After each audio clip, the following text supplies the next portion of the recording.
That's what brings this such a unique part of being a part of this Ukrainian history, is because of this unique. We're the only ones in North America that have this kind of show. So to us, we're proud to be that way. We're proud to keep the heritage of the Ukrainian people.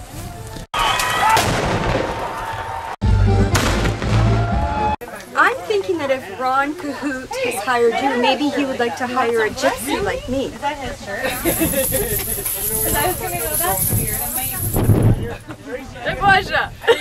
And I was on my way to the Crusades, and I turned left at Constantinople, got lost, and I found this tribe in the hills of Ukraine.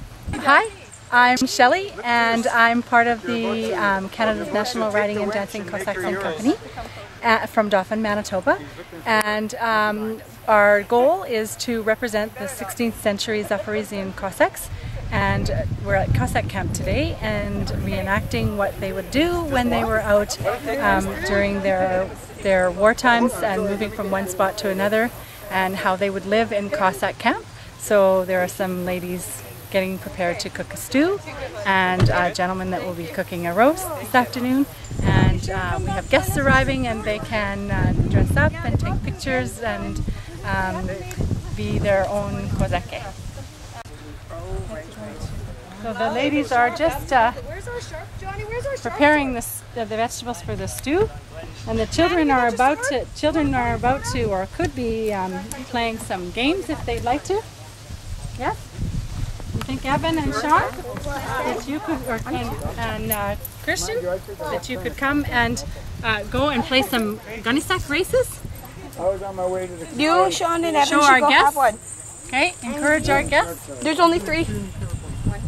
The smaller tents are the tents that they would have slept in during the night, as well as the larger one. In fact, we do often have a few of our keepers who spend the evening here and man the fire and look after the morning routines and getting set up and ready for camp again in the morning time. Thank you.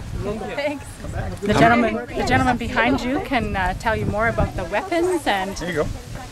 Oh, you can try some authentic mead. I am the monk of the crowd. I take care of the spirit, and as you see, I've offered you some spirit. And I was on Crusades with King Arthur, and I was on my way to the Crusades, and I turned left at Constantinople, got lost, and I found this tribe in the hills of Ukraine.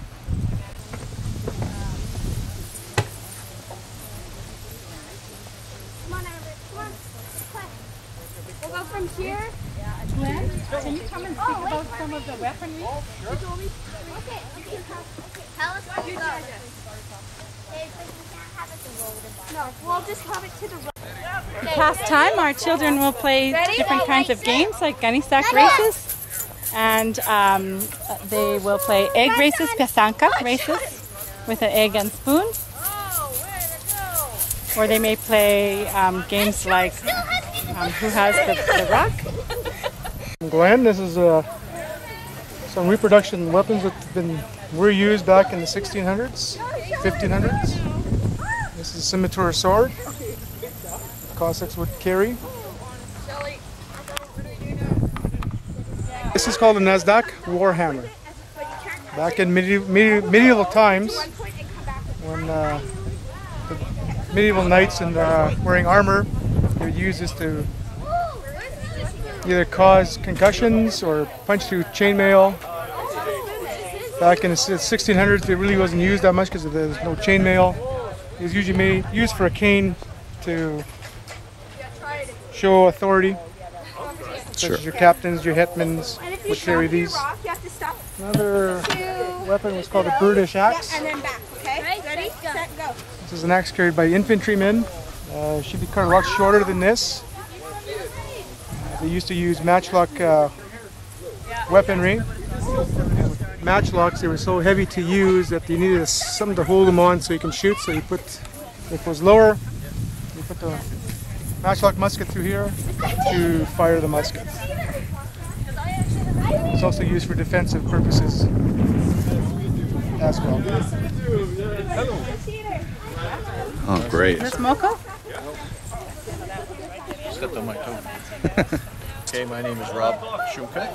I am president of Canada's National Riding and Dancing Cossacks, and we started in 1973, and our mission is to represent the 16th century Zaporochye Cossack, and we want to uphold the history of the freedom fighters of the steppes of Ukraine. So, in light of that, we would like to educate the public of how the Cossack would perform and actually act while we're acting as they used to do in the villages and dance as they would come back from a war or a victory. And the horses are a big role in this because they use horses. As you can see, this one's moving around on me. But the horses were the biggest part of their battles. They did a lot of trick riding. A lot of times they would be on the side of the horse where nobody could see them, and enemy wouldn't know what's happening, and then boom, there they are. They would surprise them. A lot of guerrilla warfare too as well. But what we want to do is educate the public again to show what the Cossack meant to us, because that's our history. This is where we come from. Watch out there. And so, how many shows do you folks perform a year? Usually about 3 or 4 a year. And we start in June, and we travel as far as Vegreville and as far east as Winnipeg. We haven't been over the Manitoba border east yet, but we will be eventually. And we go different venues, football stadiums. We've done the Canada AM. We've done Sesame Street. Going back in 1974, we ran Sesame Street, and then we've done TSN a couple of years ago. Just so many shows I can't list them all right now. This whole area is our stage. This is where we practice. This is where we perform. Everybody is looking at a stage and only seeing dancing, but we do more than that. We do actually do the reenactment with the horses riding in, the cannon, as John will demonstrate to you later on tonight. That is a big part of our show, and the reenactment camp. That's part of our show. Here, yes. And that's what brings this such a unique part of being a part of this Ukrainian history, is because of this unique. We're the only ones in North America that have this kind of show. So to us, we're proud to be that way. We're proud to keep the heritage of the Ukrainian people. That's actually one of our members. He puts it on his saddle, and the bear faces backwards. So what it does is it scares the enemies from the behind. They thinking there's a bear riding on the horse. Sure. This here is the authentic cannon. This actually came over back in the should be a year on here. It was reconstructed in 1976, right here. Okay, and it was carved out for us. This cannon came from the United States, which actually came from Ukraine before that. But we had it redone in the United States, and then we brought it over the border. All this is authentic cannon wear that, as you can see, the spokes and everything are all done. And it's fully operational, and it makes a one big bang. This is part of the artillery that the Cossacks used to use. Yes, that was engraved in for us. It's all in Ukrainian.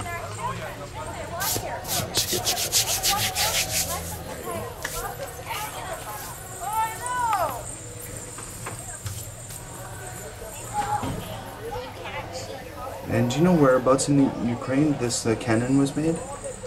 As far as we know, from the history that we looked it up, it was closer to the Kiev, the Dnipro River. It was manufactured closer to that capital city of Ukraine, Kiev.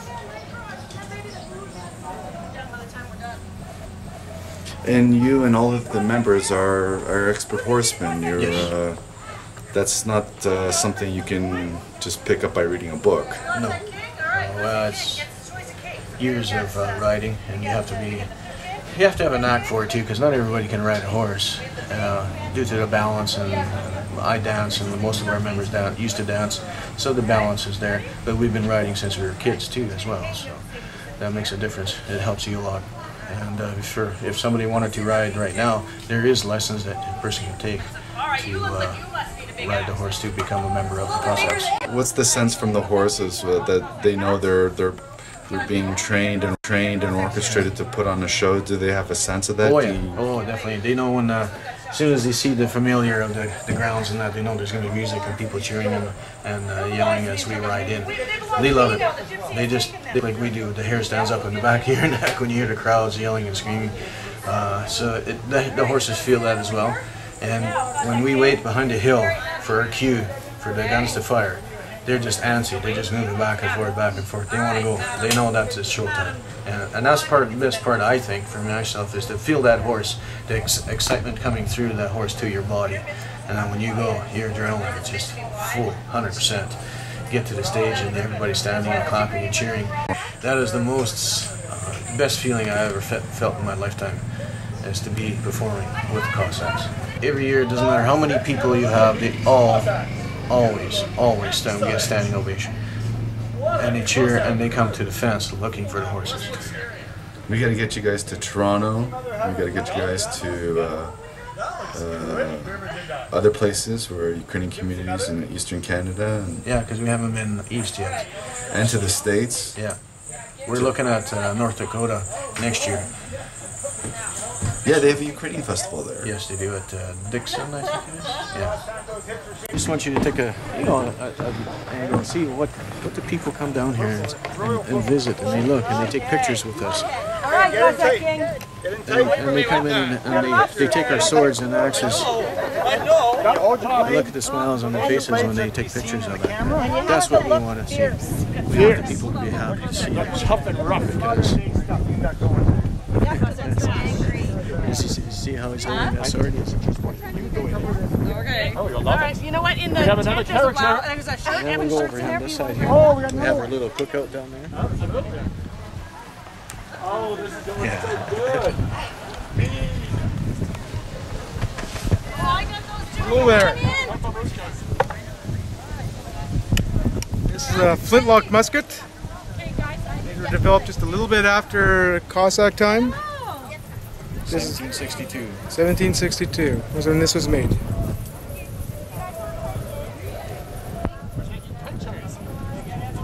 That's the closest to a gun we could find in those years. The one we replaced this was the matchlock, Yeah. which we're still looking at getting. We're trying to find it. Terrific. Yep. That's our spit. Of course, you can see we got some Cossack cooking early on, and there's soup in the can.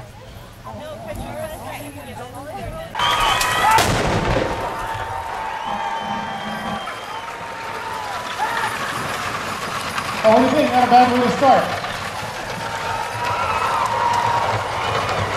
Let's hear it once more for our very special guests, наші кінні козаки, the Riding Cossacks. Чудово, хлопці.